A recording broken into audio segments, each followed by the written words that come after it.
The house smelled like cinnamon and butter and something older like memory if memory had a scent. I had been in the kitchen since just after sunrise, chopping onions with cold hands and peeling apples one by one.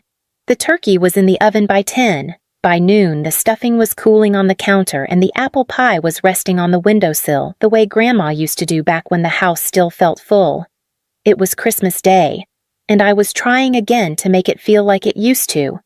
"My name's Claire.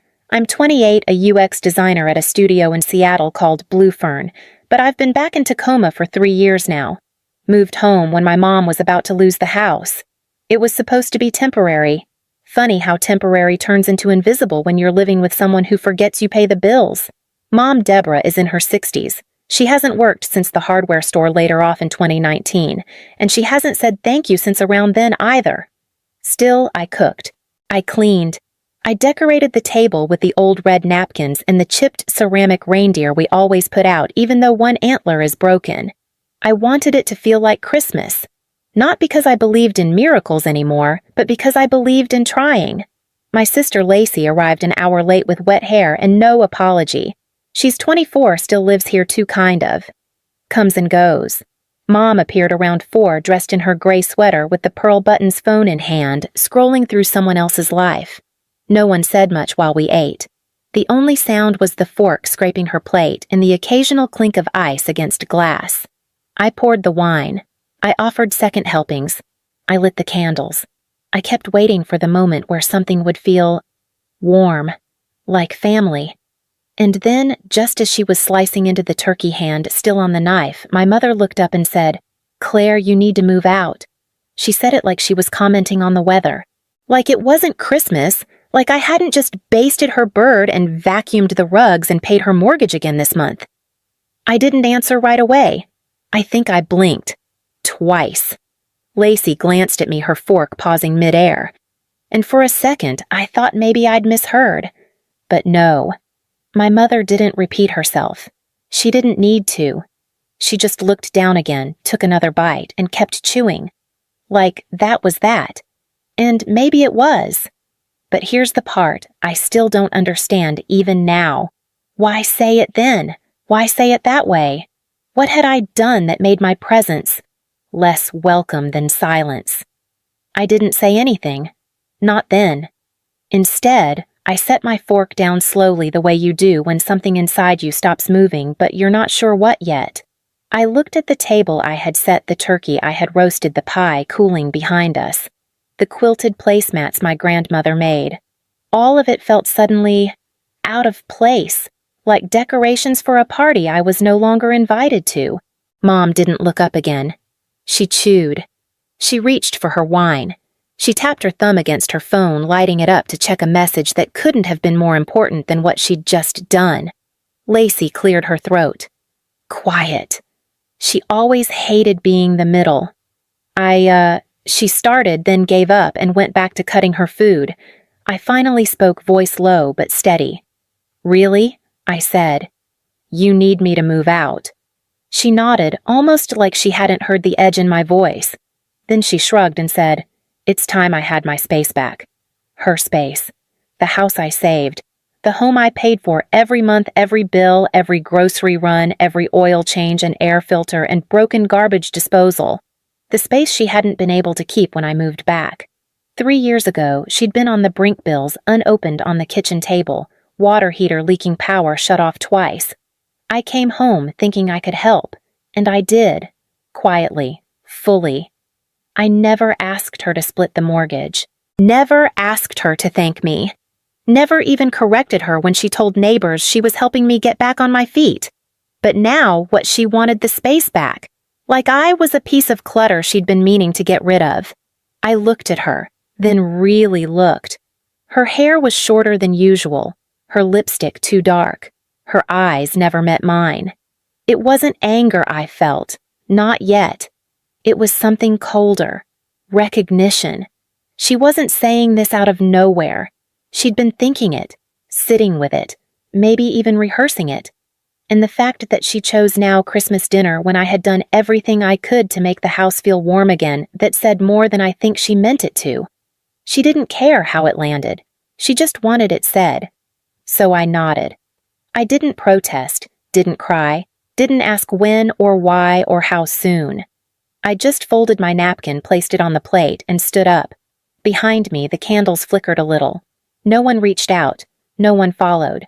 I walked to my room and shut the door, but I couldn't stop hearing it, her voice flat final. "You need to move out," and the echo behind it louder than anything she'd said, "You don't belong here." I sat on the edge of the bed for a long time that night. Didn't pack, didn't cry, just sat. Hands folded in my lap like I was waiting for something, some knock on the door maybe. A voice asking if I was okay. Even just footsteps coming down the hall. But the only sound was the distant hum of the dishwasher and the faint clink of glass from the kitchen like someone poured another drink. I stared at the bookshelf across from me. 3 years of quiet labor, stacked up utility bills, cookbooks, a candle I bought for the guest bathroom and never lit. On the dresser, folded carefully, was the one thing I knew I'd take, the quilt. My grandmother made it the year I turned 15. It was a patchwork of old family fabrics, my dad's flannel shirt scraps from Mom's apron, even a square of Lacey's baby blanket. She said it was a keeper of warmth. I hadn't slept under it in months, too afraid it would start to smell like a house that had stopped feeling like home. I stood and started gathering what I needed, slowly, not with panic, not with grief, just motion. A small duffel bag, my laptop, chargers, the quilt, a framed photo of my dad taken the last Christmas we had together. I left the rest. Clothes in drawers, shoes by the door, the mug I always used in the morning with the tiny chip on the rim. Left it all. I didn't know where I'd go yet, but I knew I couldn't stay. And that was the strangest part, how easy it felt to leave. Not because it didn't hurt, but because the weight of staying had finally become heavier than the weight of the unknown. I slept in jeans that night, on top of the covers, with my coat nearby and my bag zipped, just in case I changed my mind by morning. But I didn't. The next day, while the house was still quiet, Mom asleep, blinds drawn, I walked out the front door and down the icy steps. No note, no explanation, no performance. Just the quietest goodbye I could give. I caught a bus across town to Lena's place, my friend from work, the one with too many throw pillows and a cat named Oliver who hates everyone. She let me in without asking why. I sank into her couch quilt in my lap coat still on and stared at the ceiling like it might offer some clue for how I got here. Not physically, emotionally. How do you go from savior to stranger without anyone noticing? 3 days passed. No calls, no texts, no knock on the door. I kept my phone face down most of the time. Not because I didn't want to hear from her, but because I knew she wouldn't reach out. And that silence was heavier than I expected. Lena made space for me in her guest room, though I insisted the couch was fine. I wasn't planning to stay long, just long enough to breathe without apologizing for it. Then one morning, while I was pouring coffee into a chipped mug that said, "World's okayest human," my phone buzzed. A message. From Lacey. "You won't believe what Mom's been telling people." That was all it said. I called her immediately. She picked up on the first ring, whispering like she didn't want Mom to hear. "She's telling everyone you screamed at her," Lacey said. "That you had some kind of breakdown at dinner and stormed out slamming doors. She says you abandoned her on Christmas." I didn't speak. I just listened. "She's already talked to Aunt Janice, Uncle Rob, a few cousins. They think she's heartbroken. Like you left her without warning after everything she's done for you." There was that line again. "After everything she's done for you." As if keeping me alive 2 decades ago was a debt I was still meant to repay. Lacey sighed. "Claire, I know what happened. I was there. I just thought you should know what's going around." "Thanks," I said softly. "Really?" We hung up. I stood in Lena's kitchen for a long time, the mug going cold in my hands. It wasn't the lie that hurt most. It was how easily people believed it. By that evening, I'd been removed from the family group chat. A cousin unfriended me on Facebook. One of Mom's church friends posted something vague about kids these days having no loyalty. I considered doing nothing, staying silent, rising above. But silence was what she counted on. So I did something else. I sat down, opened my laptop, and wrote, not a rant, not a revenge piece, just the truth. I moved back in 3 years ago to help my mom keep the house. I paid the bills, the mortgage, and did what I could to make things stable again. On Christmas, I made dinner. I set the table. I lit the candles. And after the turkey was served, she looked at me and told me it was time I moved out. I didn't yell. I didn't slam anything. I just left. Because it was clear I wasn't welcome anymore. I'm not posting this for pity. I'm posting this because the version of me she's sharing isn't real. I hit publish. Then I closed the laptop and walked away. Didn't check the comments. Didn't refresh the screen. Just sat by the window quilt in my lap watching the clouds roll in over the city. The truth was out there now. And whether anyone believed it? Well, that part I didn't control. But what happens when the lie is more convenient than the truth? I didn't check my phone that night.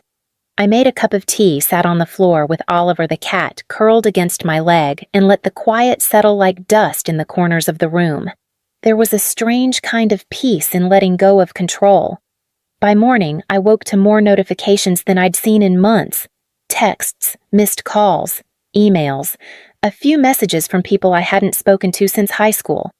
I almost didn't open any of them. But curiosity is a persistent thing. The first message I read was from Aunt Lisa. She'd always been the most reasonable of the extended bunch, the one who sent cards at odd times and once brought me a necklace with a tiny compass on it just in case you need help finding your way. Her message said I had no idea. I'm so sorry for believing otherwise. Your post, it changed how I see everything. I sat with that sentence for a long time. Then came a DM from my cousin Caleb. We hadn't spoken in years, but he wrote, honestly, we always wondered why your mom treated you the way she did. It just never made sense. It was validating. And somehow it hurt. Because if they saw it, if even part of them knew something was wrong, why hadn't anyone asked sooner? Why hadn't anyone reached out when I was still in that house paying those bills, setting that table alone? Not everyone responded. Some people stayed quiet. Others, I think, unfollowed me out of guilt or discomfort. A few left neutral face emojis under my post, like they weren't sure what to feel. And then there were the ones who doubled down. A message from Mom came in around noon. Not a call, just a wall of text. I can't believe you'd humiliate me like this. You twisted everything. You're always the victim, Claire. You always have been. No apology, no acknowledgement. Just control reasserting itself. I didn't reply. I didn't even screenshot it for proof. I just stared at her words until the screen dimmed, then flipped the phone face down again. That was the thing no one tells you about finally speaking the truth, even when people believe you the damage is already done. You don't get the old version of your life back. You don't get the family photo back on the hallway wall. You just learn to live without it, and slowly you start deciding what to hang in its place. It happened on a Thursday. Gray skylight drizzle, the kind of cold that settles into your sleeves no matter how tightly you wrap your coat. I had just come back from the grocery store bag of Lemon's coffee filters and a loaf of sourdough I didn't need but wanted. I was halfway up the stairs to Lena's apartment when I saw her, my mother, standing at the top landing holding a pie in a plastic bakery box, the kind with the crimped edges and barcode still stuck to the bottom. Apple, of course. She smiled like we were bumping into each other at the post office. "Hi, Claire," she said as if it had been days, not weeks. I didn't move, just stood still, rein in my hair bag in one hand, key in the other. She looked smaller than I remembered, or maybe I was seeing her clearly for the first time. "I brought pie," she said, lifting it a little like that, explained everything. I walked the last few steps, unlocked the door, but didn't open it fully. Just stepped outside and stood in the hallway. She didn't ask to come in. Instead, she started talking. "I miss you," she said. "Things haven't been the same without you. Maybe we could have dinner sometime. Talk things through." I looked at her, then really looked. No tears, no apology. Just a mother trying to reset the board without acknowledging the last move. So I asked, simple as I could, "Are you here to apologize?" She blinked, then she said, like it was the most reasonable thing in the world, "I don't think I need to. I think we both made mistakes." That was her answer. Her version of peace. Her need to keep the story mutual equal safe. I nodded once. Not in agreement, but in understanding. "I wish you well," I said. Then I stepped back inside and closed the door. Didn't slam it, didn't raise my voice, just closed it. Because there was nothing else left to say. And more than that, I wasn't angry anymore. I was just done. Life didn't change overnight. But it shifted, little by little. I found a small studio apartment a few weeks after the door closed, just outside the city, tucked above a bookstore that always smelled like paper and peppermint. The space was old but clean. Wood floors, a crooked window that caught the afternoon sun, walls that didn't echo with someone else's disappointment. I bought a couch secondhand from a woman named Ruth who insisted on giving me a throw blanket just because. I set up a tiny table by the window, planted a pothos in an old ceramic bowl, and let it take its time finding the light. I drank my coffee slowly, without earbuds, without whispers through the wall, and for the first time in years, I didn't feel like I had to explain why I was tired or quiet, or not in the mood to talk. Silence no longer felt like punishment. It felt like peace. Lena helped me move in. Oliver the cat came by once, hissed at the baseboard, and left. That felt right, too. Then one afternoon, my phone buzzed. Lacey. She asked if I had time for coffee. We met at a small cafe downtown, the kind with chalkboard menus and mismatched chairs. She looked tired older somehow. Not in years, but in weight. After some small talk, she finally said, "Things got worse after you left." I didn't ask for details. She gave them anyway. The mortgage was slipping behind. The power had been shut off once. Mom blamed the electric company, blamed the economy, blamed me. "She's spiraling," Lacey said. "But I guess you knew that." I nodded. Then she looked straight at me. "You did the right thing by leaving," she said. "You should have done it sooner. I didn't know how much I needed to hear that until I did." We sat in silence for a bit, shared a lemon bar, talked about nothing. Before we left, she added, "I'm thinking of leaving too. Just need to figure out how." I reached for her hand and gave it a quiet squeeze. "I can't pay your way," I said, "but I won't let you drown." And for the first time in a long time, we walked out of a place side by side. It's been a few months now. The pothos is still growing. The quilt stays folded at the foot of the bed, its corners soft from years of use. I haven't washed it since I left. I don't think I will. It still smells like something I can't name but want to keep. I see Lacey sometimes. We don't talk much about home, but we talk. She sends me photos of apartments she's thinking about. Tiny kitchens, brick walls. One had yellow curtains and a view of nothing but. She smiled when she showed it to me. That was enough. I started baking again. Not often, just when it feels right. Apple pie once. Not for anyone, just to see if I remembered how. It burned a little around the edges. Still tasted like something worth keeping. I haven't taken down the post. People stopped talking about it weeks ago. But I leave it up not for them, for me. Because there's a difference between moving on and pretending it never happened. Mom hasn't reached out again. I don't expect her to.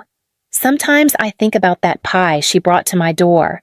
Still in the box, still cold. I never opened it. Some things don't need to be tasted to be understood. And some goodbyes don't need to be loud to last. She didn't teach me how to stay. She taught me how to leave with grace.